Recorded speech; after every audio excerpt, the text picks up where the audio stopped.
As you can tell, the wheel is off, and what I'm going to do is I'm going to show how to do the driver's front, which is what this is, and then I'm going to show the passenger rear. The process for the other two are going to be exactly the same, but I want to show these because your front and one front and one rear also have your brake wear cable as well. So I'll figure I'll show those and how you change your brake wear cable and the rest. But here you are looking at your brake caliper. So you've got your rotor, which we're going to replace. We've got the caliper. Now, these rotors are not in all that bad of a shape. You don't automatically have to do these, but this car's got about 70,000 miles on them. I'm sure that this is the original rotor, so might as well just do it while I'm here. And you get good parts, and they're really not all that expensive. So there's a couple of things here that are going to be a little bit hard to see. So first of all, the center part of your caliper, which is what holds your brake pads on, are held by two bolts through the back. And there are these kind of rubber sleeves with caps. Now, yours may not still have the caps.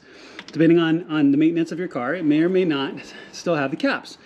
But these do. So you pull the caps out, and they're 7mm Allens. So I'll get the second cap out here, just like that. So you kind of feel the rubber boot around them. Here's what these caps look like, okay?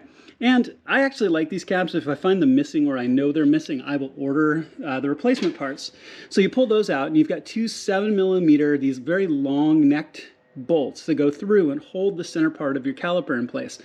But there's a couple of things you're going to want to do first. So I've already partially cleaned the caliper. I got a can of brake cleaner and sprayed it down. I've got a little catch bin, which you can probably see a little bit underneath, full of paper towels, so all of the gross coming out of there doesn't end up on the ground or washing away or all over my garage floor. Okay, it makes it a little bit cleaner to deal with, but as you can tell, I mean, you're gonna end up a little bit dirty. You can also wear shop gloves, which I always forget. Now, you'll also have your rattle clip right here as well. Now, your rattle clip is an interesting little thing because it will be all crusty and kind of stuck here in place, and it's not going to want to move. But before you do anything, go ahead and use a little bit of brake cleaner. Spray this down pretty well. You're going to get a lot of gross that comes out of here. It evaporates quickly. So go ahead and clean off your brake caliper a little bit, and then we'll come back and I'll show you how to take the rattle clip out.